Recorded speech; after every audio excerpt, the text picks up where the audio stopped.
Aloha and welcome to another edition of The Debate. I'm Kaveh Tathway. First, it was U.S.'s National Security Agency's not-so-secret internet surveillance program, known as PRISM. And now Canada's intelligence agency is monitoring foreign phone and internet traffic. In this debate, we'll discuss how these revelations have opened a broad debate on privacy rights and the limits of security programs in the aftermath of the September 11, 2001 attacks in the United States. We're also going to discuss how this has also posed questions as to whether the United States was sharing data with its allies, such as Canada, and even beyond.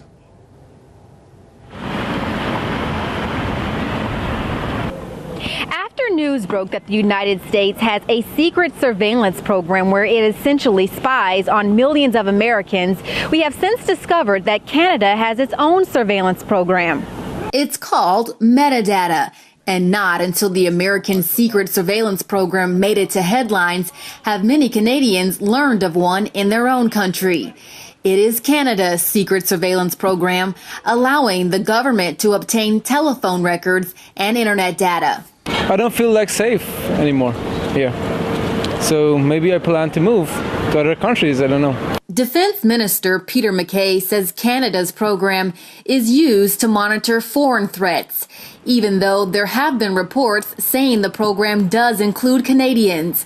The government says it does not and is used for suspicious activity to combat terrorism. I think in the States so frequently they seem to use something to do with foreign policy to justify almost anything. I think it's pretty good. They're there for the Commonwealth and the security of the country. The program was signed in 2011 after it was placed on hiatus following a federal watchdog agency report that said it could lead to warrantless surveillance of Canadians. The public has little information concerning the program. This week, MacKay addressed the public. This program is very much directed activities outside the country, foreign threats, in fact. And, Mr. Speaker, there is rigorous oversight. There is legislation in place. It is illegal for most agencies to spy on their citizens without judicial authorization in the West. But under the Anti-Terrorism Act, the Department of National Defense can listen to or monitor online communications. Ashante Hathaway, Press TV, Montreal. Well, let me introduce our guest for this edition of The Debate. From Newsmax magazine, Stuart Stogel joins us from New York. We have political activist and member of Answer Coalition, Michael Preisner, who joins us from Los Angeles. Gentlemen, welcome. Stuart Stogel, what do you think about revelations that now Canada was monitoring foreign phone and internet traffic? It's not surprising because the Canadians operate in concert with the United States, and the Americans are convinced that a significant number of potential terrorist threats come into North America through Canada. So considering that Canada is a gateway, it's not surprising that the Canadians would have a system similar to the Americans for intelligence interception. So I take it from what you said that you believe that Canada that has access and also has gathered data by the NSA. Oh yes. I mean, a few years ago, there was a system known as Echelon that was also revealed amongst, I think, 5 or 6 major Western powers, and Canada was in it. The Canadians operate in concert with Washington, so it's not surprising that you would see a similar system set up in Canada as we saw in the United States last week. Well, Michael Preisner, in this case, let me ask you this then. Does the NSA therefore share data with its other allies? We can mention the UK, we can mention other countries.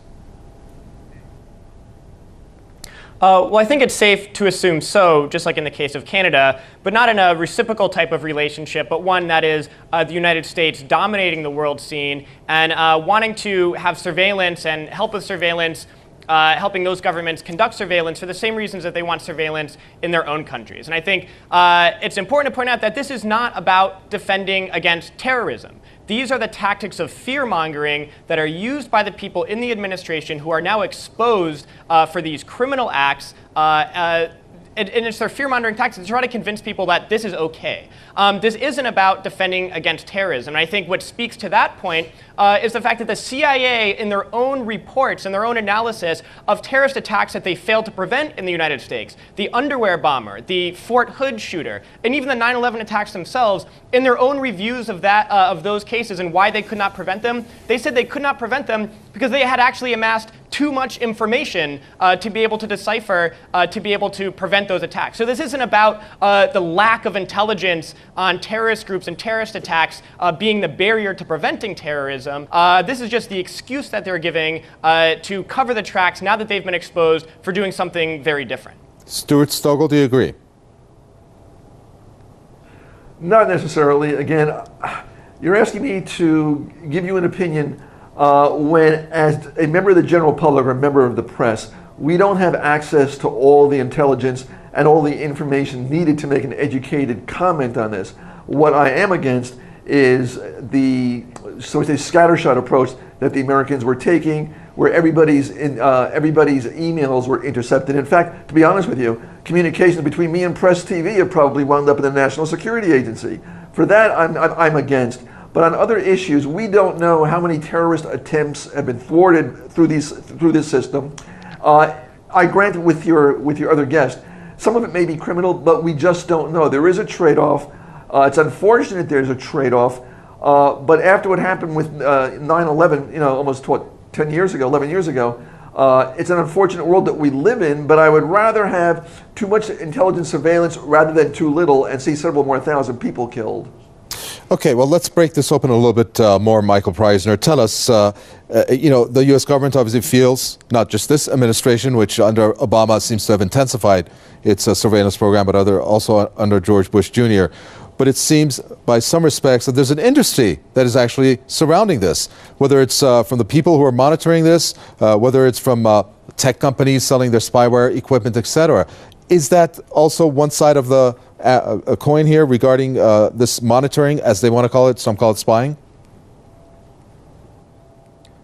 Of course. Well, we know that this surveillance industrial complex has emerged, and a lot of these things being outsourced to private contractors, private corporations, which I think is another side to that coin, but also means that there are many in these private industries working for these corporations who also now have access to this information and have the ability to be whistleblowers like Snowden, and that's something that very much would be welcomed. I think we need 1,000 Edward Snowdens, we need 1,000 Bradley Mannings, because this government is trying to do something, trying to carry out all of its acts in complete secrecy. And I do want to point out that what is the difference between a democracy and a military dictatorship? Well, in a formal democracy, even in a capitalist country, it means that the military and the military leadership, which is represented in the Pentagon in the United States, is subordinate to the people and to the elected officials who sit in the executive and legislative branches of government. And what has happened here, the NSA, the National Security Administration, is a part of the Pentagon.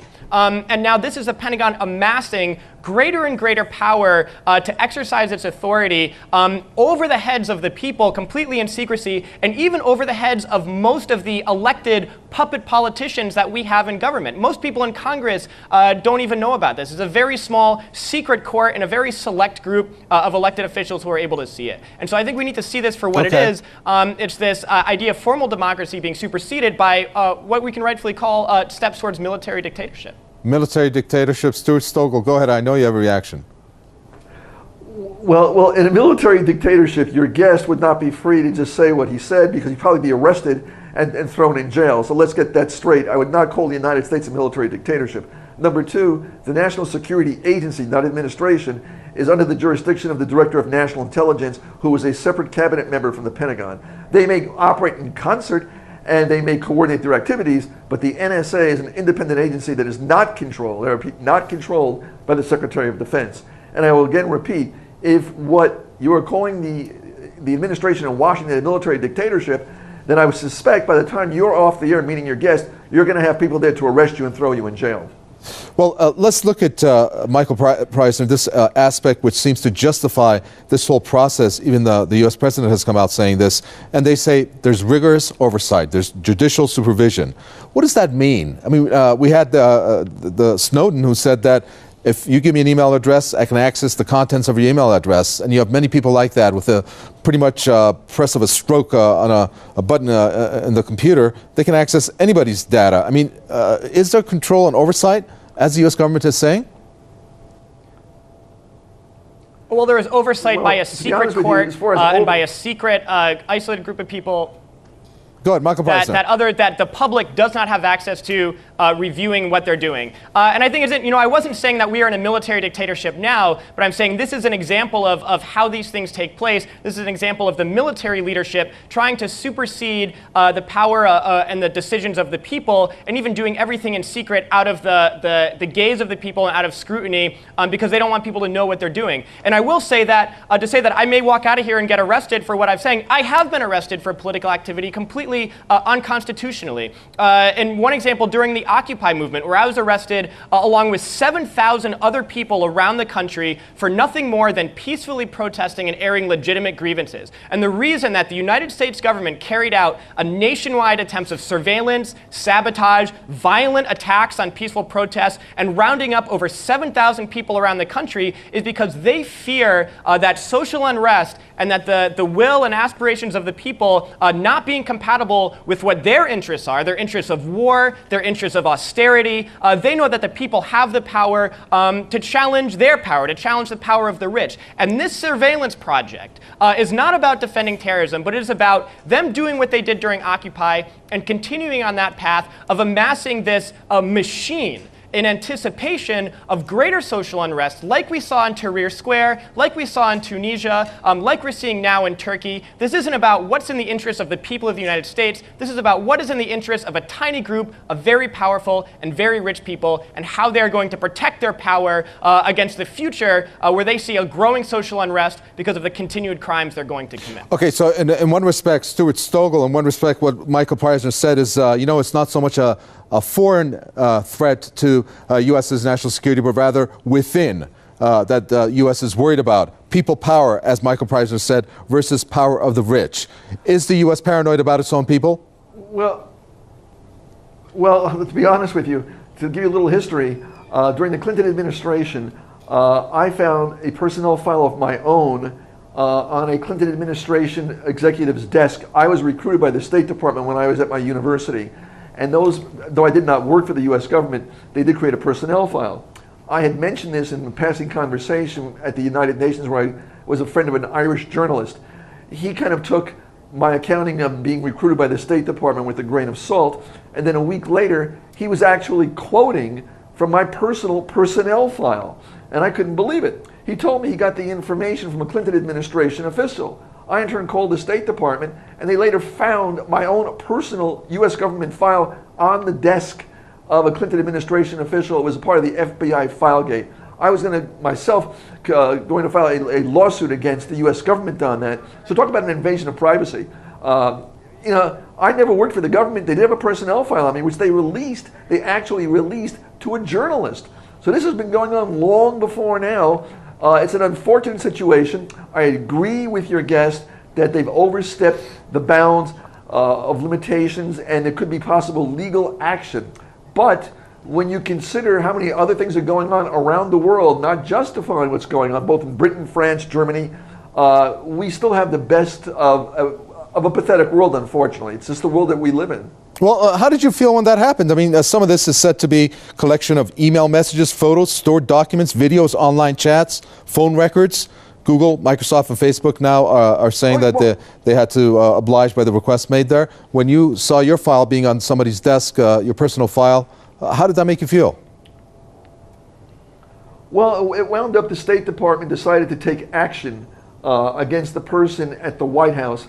My understanding was the contact at the White House told the Irish journalist that he was fuming that his identity, meaning the White House official's identity, was revealed, and he ran the risk of being fired because of it. So these abuses have been going on a long time. I felt personally violated because, again, I never accepted employment at the U.S. government, but they did keep a personnel record on me, which was released to, of all people, an Irish journalist working in London. He worked for the Independent newspaper in London. So this was outrageous that my own personal records, which went back almost 17 years because of security clearances, was released to an Irish journalist. And this was done when Bill Clinton was president. Very well. Let's take a quick timeout. Listen to some of the viewer comments that's posted on the Facebook page. Comment number 1.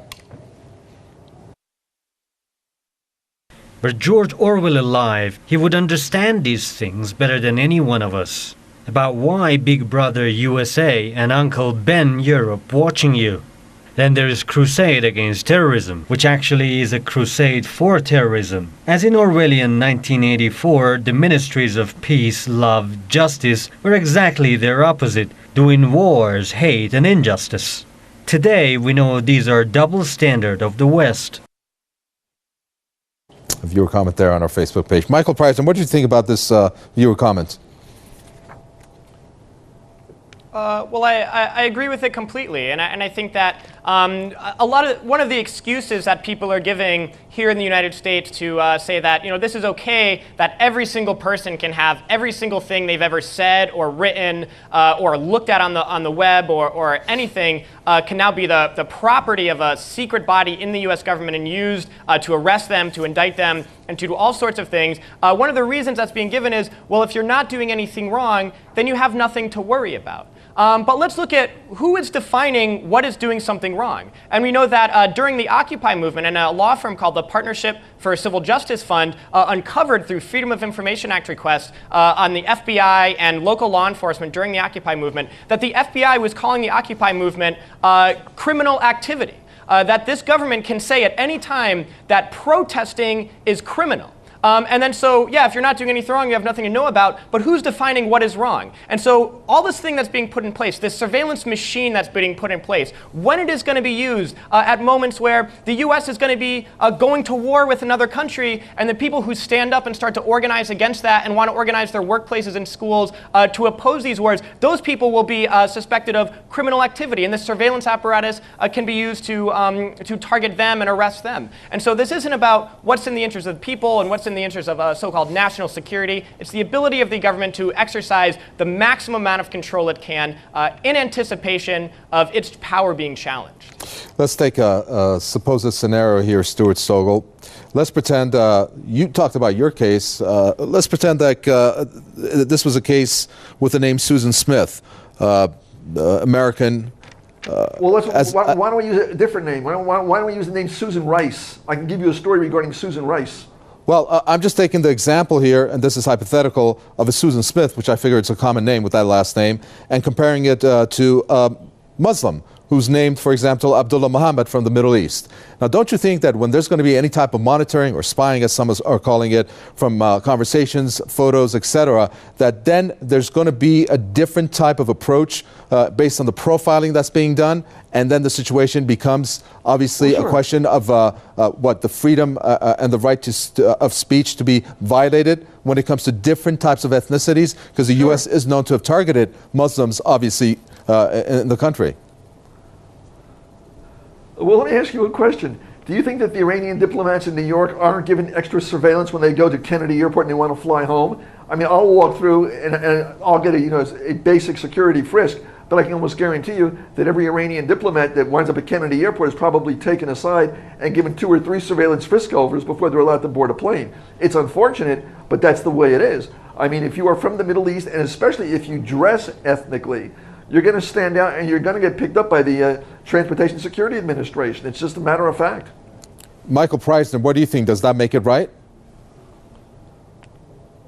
No, it makes it racist. And we're not just talking about diplomats who are being followed around and under surveillance. What has happened in the United States to the Arab and the Muslim community, for peoples from South Asia, not just surveilling people who are leaders of mosques and not just people who are diplomats or have connections to governments around the world. We're talking about young kids. We're talking about teenagers who are being tricked and manipulated by agents who win their friendship over years and then provoke them and convince them to say provocative things just so they can ruin their lives and throw them in jail. This has been devastating to this community. People are in jail because of it. There's been charities, wonderful charities that have been shut down because of it. There's been an entire community subjected to fear and harassment and intimidation for no reason at all. And it's a great injustice. And it's racism and it's xenophobia. And this is that type of strategy of targeting this community to be able to carry out its wars abroad. We can look at, say that maybe maybe this is what we can expect in the broader sense of all people in the United States who commit no crime except opposing crimes that are being committed by this government. And you know that with Edward Snowden and with Bradley Manning, this government is saying that they are aiding the enemy, and that's the words that they are using. And when those politicians and those rich people who sit above them, when they say that Snowden and Bradley Manning are aiding the enemy, they're actually telling the truth. But the enemy to them is not terrorist cells across the country. The enemy to them is the people who disagree with what they are doing. We are the enemy to people in power, and so aiding the enemy means aiding us. What Snowden has revealed, what Bradley Manning has revealed, is in the interest of the public, and so we view them as heroes, and we hope that there's many more of them. And it's not just restricted to the general public. Stuart Stogel, let's look at what a former Texas congressman has said, Ron Paul, who twice ran for the Republican presidential nomination. He said, I'm worried about somebody in our government that might kill him with a cruise missile or a drone missile. I mean, we live in a bad time where American citizens don't even have rights and that they can be killed. But the gentleman is trying to tell the truth about what's going on. And that's a former Texas congresswoman who twice ran for the Republican presidential nomination. What do you think about his comment? Well, that's a risk where, unfortunately, you're seeing technology running ahead of legislation. Technology is advancing so fast that the U.S. Congress has not been able to play catch-up enacting laws that would address the problems you just spoke about.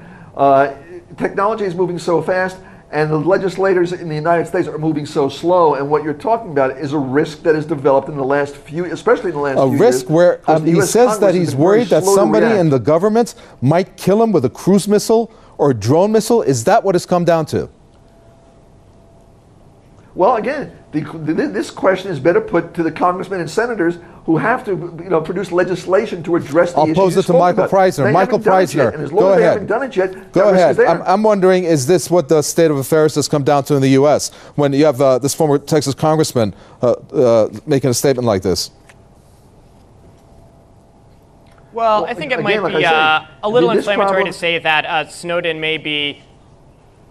Go ahead, Michael Preisner. But to say that Snowden may be assassinated by a drone strike or a cruise missile, I think is taking it to a totally different level. I would not expect that to happen, but what we do know is that the U.S. government very likely will aggressively try to prosecute Snowden, just like they're aggressively trying to prosecute Bradley Manning. The Obama administration, when he was campaigning for office, said that he would protect whistleblowers because he thought that whistleblowers were essential to democracy and to the democratic process. But we know now that just shortly into his second term, the Obama administration has prosecuted more whistleblowers than all other presidential administrations in U.S. history combined. And so this government and this administration is waging war against the public and against opposition to the policies that they're carrying out, and they are working very hard to make sure that those who develop a conscience and who realize that what they are seeing behind the scenes goes against everything that they were taught to believe this country stands for, were taught to believe is right and just.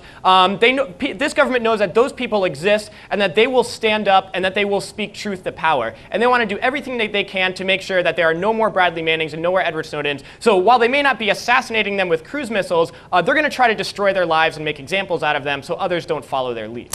Very well. We're going to unfortunately have to leave it there. We're fresh out of time. Let me thank our guest, Newsmax Magazine Stuart Stogel, spoke to us from New York. And we have a war veteran, political activist, and member of Answer Coalition, Michael Preisner, who spoke to us from Los Angeles. Thank you for watching another edition of The Debate. From me, Kaveh Tagway, and the entire team in the capital, Tehran. It's goodbye.